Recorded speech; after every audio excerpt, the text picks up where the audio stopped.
Oi, eu sou a professora Gabriela Oliveira Freitas e vamos falar de tutelas provisórias? As tutelas provisórias estão previstas no artigo 294 ao artigo 311 do Código de Processo Civil. E a primeira coisa importante para a gente observar sobre as tutelas provisórias é que elas estão previstas na parte geral do Código de Processo Civil. O que isso significa e por que isso é importante de ser observado? Porque aquilo que está na parte geral é o que é aplicável a todo qualquer tipo de procedimento em qualquer fase procedimental. Ou seja, a gente está muito acostumado com a ideia de uma tutela provisória estar na petição inicial, mas ela pode estar em um recurso, como é o caso dos efeitos suspensivos, né? Posso formular um pedido de tutela provisória numa execução. E cabe no processo de conhecimento comum e também nos procedimentos especiais. E nos procedimentos especiais é importante parar e ter atenção para ver se não tem alguma previsão específica sobre os requisitos dessas tutelas provisórias. Então, é importante a gente observar que isso está na parte geral para reconhecer que vai ser adequado e cabível, quando preenchidos os requisitos, obviamente, em todo e qualquer tipo de procedimento, né? E aí essas tutelas provisórias, elas se referem a medidas de natureza provisória, como o próprio nome já diz, o que significa que elas estão conservando a sua eficácia e estão valendo enquanto elas estão deferidas. Mas elas podem ser revogadas, elas podem ser modificadas a qualquer tempo do procedimento. Elas têm essa natureza de provisoriedade para me assegurar alguma coisa, né? Alguma medida ali que eu estou precisando em caráter provisório. E aquilo que é provisório, depois tem que ser substituído por algo definitivo, certo? Então, elas conservam a eficácia enquanto estão ali na pendência do procedimento, enquanto não forem revogadas ou enquanto não forem modificadas. E como a gente está acostumado com essa ideia de tutela provisória sempre na petição inicial, a gente acha que é a petição inicial e a análise do pedido de tutela provisória, que vocês costumeiramente chamam por aí de liminar. Quem já foi meu aluno, quem já acompanha aqui no canal há mais tempo, sabe que liminar é adjetivo, então não posso falar liminar, né? A medida liminar, o pedido liminar. E liminar é aquilo que vem no início, né? E apesar da gente falar aquilo que vem no início, pode acontecer, então, em outras fases do procedimento. Pode ser que no momento inicial eu não tivesse a necessidade daquela medida, mas se aquela necessidade surgiu no curso do procedimento, tá? Então, ficar atento sobre isso. E o código ainda fala, essas medidas provisórias, elas poderão ser concedidas liminarmente ou depois de justificação prévia. Mas o que é esse trem de justificação prévia? É uma audiência, né? É uma oportunidade de produção de prova para que a parte possa comprovar, caso ela não tenha conseguido comprovar documentalmente, que ela tem direito àquela tutela provisória. A regra, normalmente, fez a petição inicial, análise do pedido de tutela provisória, pode acontecer em outras fases do procedimento e pode ser que, a depender das provas documentais que acompanham aquele pedido, eu precise de uma justificação prévia, de uma oportunidade de produção de prova oral para comprovar que, de fato, há probabilidade daquele direito, certo? E essas tutelas provisórias, em razão da redação do Código de Processo Civil de 2015, elas podem se fundamentar na urgência ou na evidência. Vamos falar primeiro das tutelas de urgência. As tutelas de urgência são aquelas que, para eu alcançar o deferimento, eu tenho que demonstrar probabilidade do direito. O povo aí que gosta do latim costuma chamar de fumus boniuris. Eu confesso que eu detesto essa expressão, fumaça do bom direito, me parece um trem muito místico, né? A fumaça do bom direito. Mas aqui a probabilidade do direito, é bem provável que, quando chegar ao final do procedimento, eu tenha sucesso na minha pretensão. E eu preciso, além da probabilidade do direito, de um risco, de uma urgência, né? O risco de ineficácia do procedimento no final, o risco de perecimento do direito. Eu tenho o que o pessoal do latim gosta também, o periculum in mora, o perigo da demora. Se a gente considerar que um procedimento pode tramitar 1, 2, 3, 4, 5 anos, nem sempre eu vou poder esperar o provimento final para algo que eu estou precisando agora, né? Então, as tutelas de urgência, elas se fundamentam nesse risco, nesse perigo da demora. E além de demonstrar o perigo da demora, eu tenho que demonstrar essa probabilidade do direito.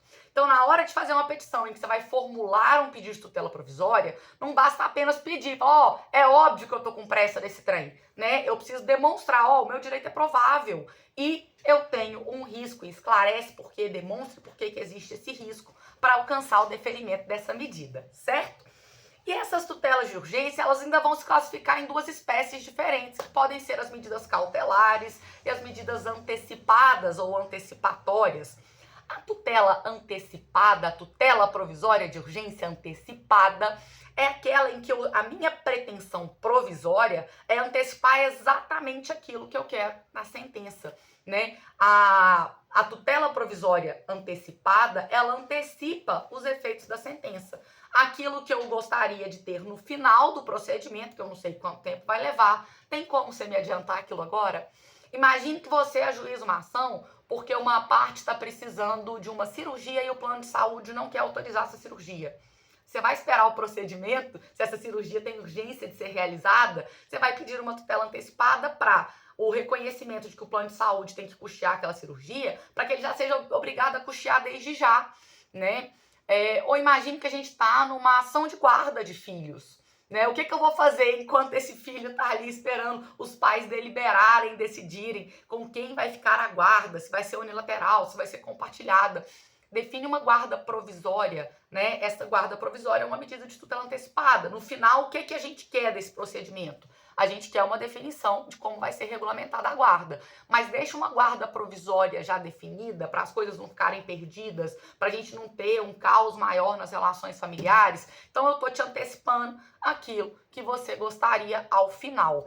E que essas tutelas provisórias podem ser antecipadas, então, mas também podem ser cautelares, que vão ser diferentes das tutelas antecipadas.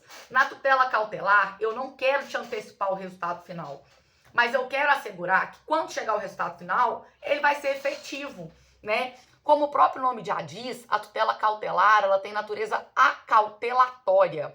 Ela assegura que aquilo que eu pretendo no final vai ter efetividade, né?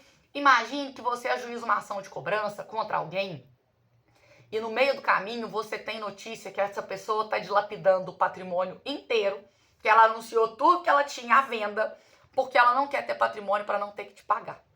E aí você corre o risco de no final ter uma sentença que fala condena o réu a te pagar tanto, e na hora do procedimento de cumprimento de sentença, você não localize patrimônio, você não localize bens penhoráveis, porque esse patrimônio foi dilapidado, né? Então, demonstrando que existe esse risco, que é a probabilidade de que você seja vencedor ao final da demanda, você pode pedir uma tutela cautelar, por exemplo, de bloqueio de bens. Deixa esse patrimônio bloqueado em valor suficiente para pagar a dívida, para garantir que esse sujeito vai ter como me pagar. Isso é uma tutela de natureza cautelar, né? Eu não estou te antecipando nada. No final eu quero que a parte seja condenada a me pagar 10 mil reais. Eu vou fazer ela te pagar de uma vez? Não. Eu estou só assegurando que quando chegar na hora de pagar, caso ela tenha mesmo que pagar, ela vai ter patrimônio para isso. E detalhe, no Código de 73, a gente tinha separado o procedimento cautelar. Ele era um tipo próprio de procedimento. No Código de 2015, ele entrou como parte de todo e qualquer procedimento. Então, esse pedido é formulado nos próprios autos. Eu não preciso de um procedimento separado para isso. E no Código de 73, a gente ainda tinha espécies de procedimentos para cada tipo de pedido cautelar, esclarecendo o que era cada tipo. Agora, o Código só menciona no artigo 301, fala, tutela de urgência de natureza cautelar, ela pode ser efetivada por meio de arresto, de sequestro, de registro de protesto contra alienação de um bem, qualquer medida idônea para asseguração do direito. Então, essa medida tem a natureza acautelatória. Quando você vai formular a sua petição, bateu uma dúvida, eu não sei se é tutela antecipada ou se é cautelar. Você vai parar e vai pensar, o que eu quero no final?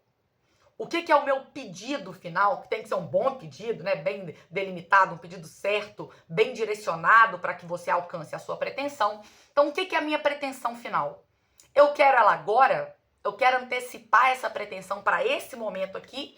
Ou eu quero só algo que me assegure que se eu ganhar no final, que se por acaso meu pedido fosse julgado procedente, eu consigo com que ele tenha efetividade, né? Se for a primeira hipótese, que eu quero antecipar de fato a minha pretensão, tutela antecipada. Se não, se eu quero só assegurar o resultado final, tutela cautelar. tá? Então, bastante atenção para a gente não cometer esses pequenos equívocos que dão ali uma desvalorizada no nosso trabalho profissional, certo?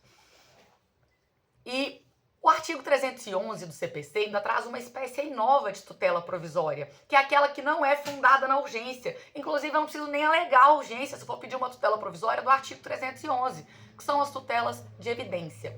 O artigo 311 me traz 4 hipóteses em que o meu direito se encontra evidenciado, por isso tutela de evidência. E nesses casos, eu consigo uma tutela provisória que é sempre de natureza antecipada, tá? A tutela de urgência pode ser antecipada ou cautelar. A tutela de evidência, ela é sempre antecipada. Dentro das 4 hipóteses previstas no artigo 311, mesmo que não tenha urgência, ou ainda que tenha irrelevante a urgência, eu consigo antecipar a pretensão final, porque o meu direito está evidenciado. Seja porque eu tenho prova documental suficiente, seja porque o réu apresentou uma defesa em abuso de direito de defesa, que é completamente protelatória, que não apresenta absolutamente nada capaz de desconstruir o direito que eu estou alegando que eu tenho, ou seja porque eu tenho um direito comprovado documentalmente e amparado em tese firmada nos nossos sistemas de precedentes vinculantes. Então, conhecemos aqui as nossas modalidades de tutelas provisórias. Tem mais coisa para falar disso ainda, né? A gente tem um momento de pedir, que pode ser antecedente, pode ser incidental, e também temos para falar sobre dano decorrente dessas tutelas provisórias. Mas isso fica para um próximo vídeo. Espero ter contribuído com os estudos de vocês e até a próxima. E na próxima vamos falar dessas tutelas antecipadas antecedentes. Bons estudos e até mais!